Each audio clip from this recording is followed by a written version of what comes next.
প্রিয় শিক্ষার্থী বন্ধুরা, আশা করি সকলে অনেক অনেক ভালো আছে। তো আজকে আমি সপ্তম শ্রেণীর গণিত বইয়ের 2.1 অনুশীলনী থেকে 9 নম্বর প্রশ্নের উত্তর নিয়ে আসবো। তো আগের ক্লাসে আমি 7 এবং 8-এর উত্তর করে দেখিয়েছি, তোমরা না দেখে থাকলে ক্লাসটা অবশ্যই দেখে আসবে। তো এখন দেখো, পাটিগণিত করার সময় আমাদের প্রথম সত্যকে অঙ্কটি খুব ভালো করে পড়ে বুঝে নিতে হবে। তো চলো আমরা অঙ্কটি পড়ি। কিছু টাকা লাবিব, শামীম ও সিয়ামের মধ্যে 5:4:2 অনুপাতে ভাগ করে দেওয়া হলো।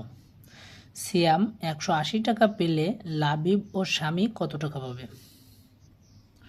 তো এখন দেখো, এখানে কিছু টাকার পরিমাণ কিন্তু দেওয়া হয়নি, এখানে দেওয়া হয়েছে আমাদের কিছু টাকা লাবিব, স্বামী ও সিয়ামের মধ্যে এত 5:4:2 অনুপাতে ভাগ করে দেওয়া হলো। সিয়াম এত টাকা পেলে, সিয়াম যদি 180 টাকা পায় তাহলে লাবিব ও স্বামী কত টাকা পাবে, এটা আমাদের এখন নির্ণয় করতে হবে।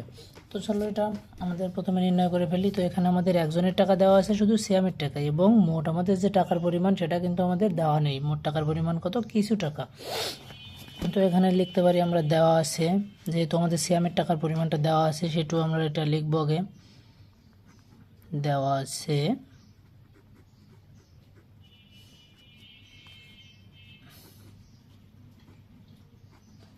সিয়াম পেল কত টাকা? 180 টাকা। এখন দেখো, লাবিব, শামীম ও সিয়ামের টাকার অনুপাত কত ছিল? লাবিব, স্বামী ও সিয়ামের মধ্যে এত অনুপাতে ভাগ করে দেওয়া হলো। তাহলে এখন যদি আমরা লিখি, লাবিব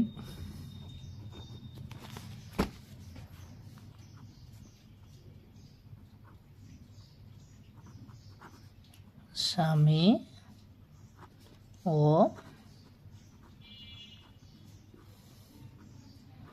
সিয়ামের অনুপাত কত? 5:4:2। 5:4:2। এখন আমরা পেয়ে গেলাম সিয়ামের টাকা কত এবং লাবিব, স্বামী ও সিয়ামের অনুপাতটা আমরা পেয়ে গেলাম। এখন দেখো, লিখতে হবে, মনে করি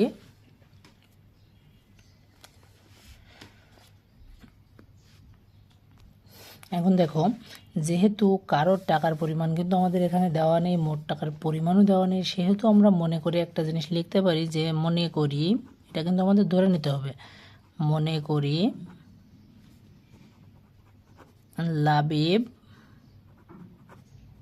স্বামী ও সিয়ামের টাকার অনুপাত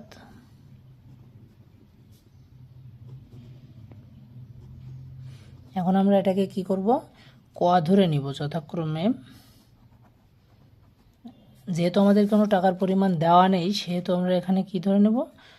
যথাক্রমে 5 ক, লাবিবের 5 ক, স্বামীর হলো 4 ক এবং সিয়ামের 2 ক। এখন আমরা কি করলাম? এটাকে ক ধরে নিলাম মনে মনে। এখন দেখো, যখন ক ধরে নিলাম তখন এই অঙ্কটা করতে কিন্তু আমাদের সুবিধা হয়ে যাবে। যখন আমরা কর মান পেয়ে যাব তখন কিন্তু আমাদের এই তিনজনের টাকার পরিমাণই বের হয়ে যাবে। তো এবার আমরা লিখতে পারি প্রশ্ন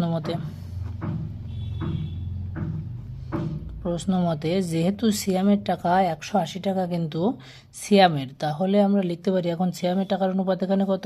2 ক। যেহেতু আমরা ধরে নিচ্ছি সিয়ামের টাকার অনুপাত আনুমানিক একটা, তো এখানে সিয়ামের টাকার অনুপাত কত আছে? 2 ক। তাহলে এখানে আমরা লিখতে পারি 2 ক সমান সমান সিয়াম পেল কত?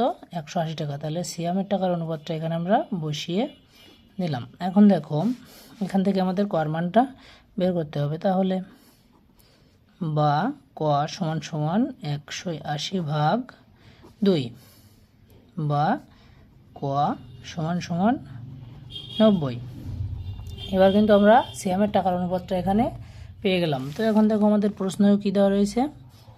সিয়াম এত টাকা পেলে লাবিব ও স্বামী কত টাকা পাবে? তাহলে আমাদের কার কার টাকা বের করতে হবে? এবার লাবিব ও স্বামীর টাকা বের করতে হবে।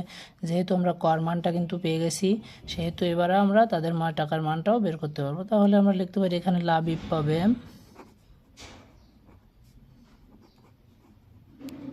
লাবিবের টাকার অনুপাত কত ছিল? এখানে লাবিবের টাকার অনুপাত ছিল 5।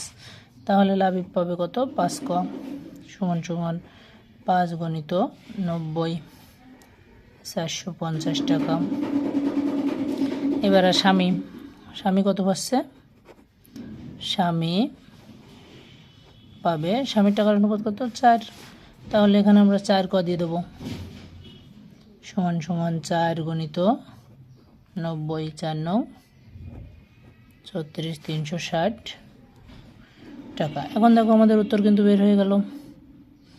উত্তর লাবিব পাবে 450 টাকা এবং সিয়াম পাবে কত? 360 টাকা। এটাই কিন্তু আমাদের উত্তর। আশা করি অঙ্কটি খুব সুন্দরভাবে বুঝতে পেরেছো। তো এখন চলো আমরা 10 নম্বর প্রশ্নের সমাধান করে ফেলি। 10 নম্বর প্রশ্নে কী দেওয়া রয়েছে, আগে প্রশ্নটি সুন্দর করে পড়তে হবে। তো এখন দেখো, সবুজ, ডালিম ও লিঙ্কন 3 ভাই। সবুজ, ডালিম ও লিঙ্কন এরা 3 ভাই। এদের পিতা 6300 টাকা তাদের মধ্যে ভাগ করে দিলেন। এতে সবুজ ডালিমের 3/5 অংশ এবং ডালিম লিঙ্কনের দ্বিগুণ টাকা পাবে। প্রত্যেকের টাকার পরিমাণ কত?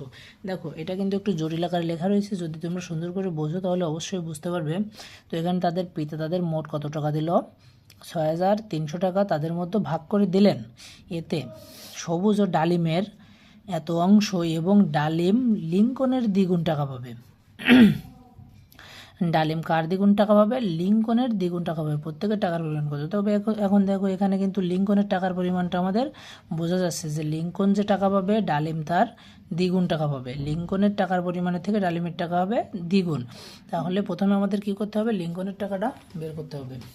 তো এখন দেখো আমরা লিখতে পারি, দেওয়া আছে যেহেতু লিঙ্কনের টাকার পরিমাণ দেওয়া নেই সেহেতু লিঙ্কনের টাকার পরিমাণটা আমাদের আগে বের করে নিতে হবে। তাহলে এখন আমরা লিখব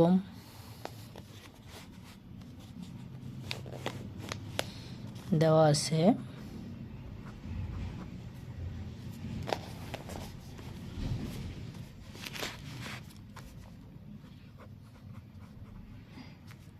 মোট টাকার পরিমাণ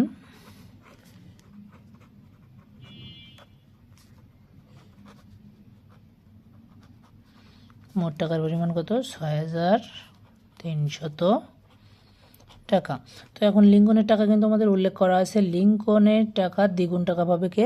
ডালিম। তাহলে আমরা এখানে মনে মনে লিখে নিতে পারি, মনে করি এটা আমরা ধরে নিচ্ছি, ঠিক আছে।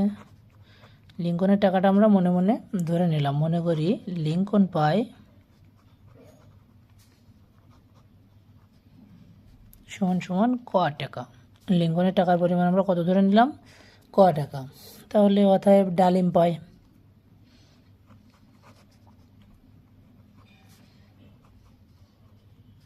তাহলে ডালিম কত টাকা পাবে? লিঙ্কন যদি ক টাকা পায় ডালিম পাবে তার দ্বিগুণ টাকা। তাহলে 2 গুণ ক সমান সমান 2 ক টাকা।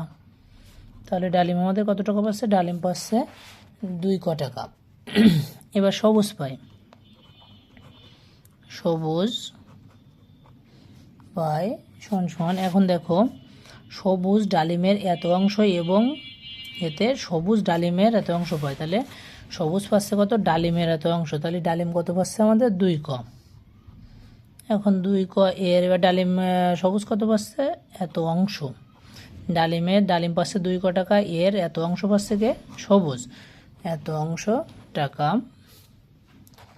সমান সমান, এটাকে যদি আমরা লসাগু করি তাহলে 3 দুগুণে 6 ক যোগ 5 টাকা হবে। এটাকে আমাদের কি করতে হবে? লসাগু করতে হবে। 5 কমন নিয়ে 5 ক এবং 3 থেকে যায়, তাহলে 3 ক যোগ 6 ক যোগ 5 টাকা আমরা এখানে পেয়ে গেলাম। এখন দেখো এখন আমাদের কি করতে হবে? প্রশ্ন মতে এখন কিন্তু আমরা আনুমানিক সকলের একটা টাকার পরিমাণ আমরা এখানে পেয়ে গেছি। তো এবার সকলের টাকার পরিমাণটা আমাদের যোগ করতে হবে। এখানে প্রথমে লিঙ্কন পায় ক টাকা যোগ ডালিম পাচ্ছে 2 ক টাকা যোগ সবুজ পাচ্ছে কত? 6 ক বাই 5 টাকা সমান সমান মোট টাকার পরিমাণ কত? 6300 টাকা। তো এখন দেখো এই জিনিসটা সুন্দর করে বোঝো, এখানে তিনজনের টাকার পরিমাণ প্রশ্ন মতে লিখে এখানে লিঙ্কনের টাকা ক, ডালিমের টাকা 2 ক এবং সবুজের টাকা 6 ক ভাগ 5 সমান সমান। এখন এদের তিনজনের মোট টাকা কত ছিল আমাদের? 6300। তো এখানে আমাদের তিনজনের মোট টাকার পরিমাণটা বসালাম।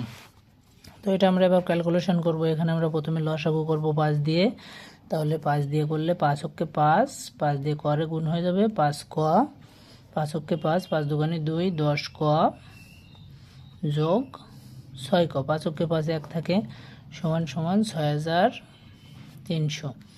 তাহলে এটাকে আমরা আবারও করব। 10 আছে 16, 21 ক, 21 ক ভাগ 5 সমান সমান 6300। তাহলে আমাদের কত বেরোলো? 21 ক ভাগ 6300। এবার আমাদের কর মানটা যদি বের করতে হবে এখান থেকে, তাহলে 8 গুণন করব। 21 ক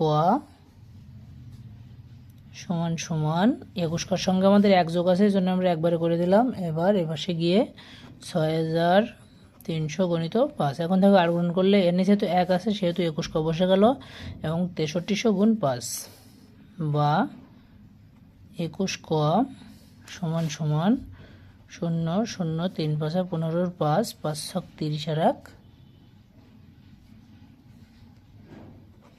31 এত।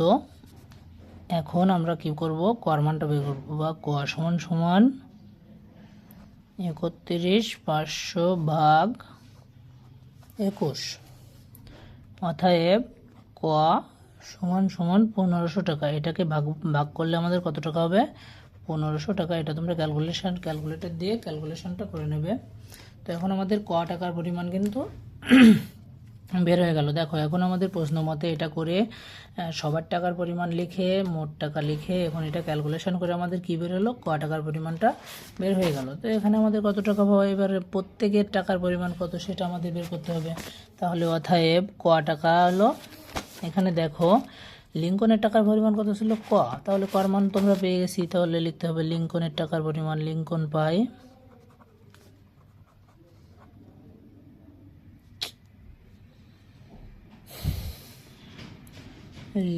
পায় 1500 টাকা। এবার ডালিম পাবে কত? অতএব ডালিম পায়, যেহেতু ডালিম লিঙ্কনের দ্বিগুণ টাকা পায়, তাহলে 2 গুণ ক সমান সমান 2 গুণ 1500। তাহলে এখানে 3000 টাকা। তাহলে ডালিম কত টাকা পাচ্ছে? 3000 টাকা। এবং সবুজ পায় 6 ক ভাগ 5 সমান সমান 6 গণিত 1500 ভাগ 5। তাহলে 3 5 15, 3 6 1800 টাকা। এটাই কিন্তু আমাদের উত্তর। অতএব উত্তর লিঙ্কন পায় 1500 টাকা, ডালিম পায়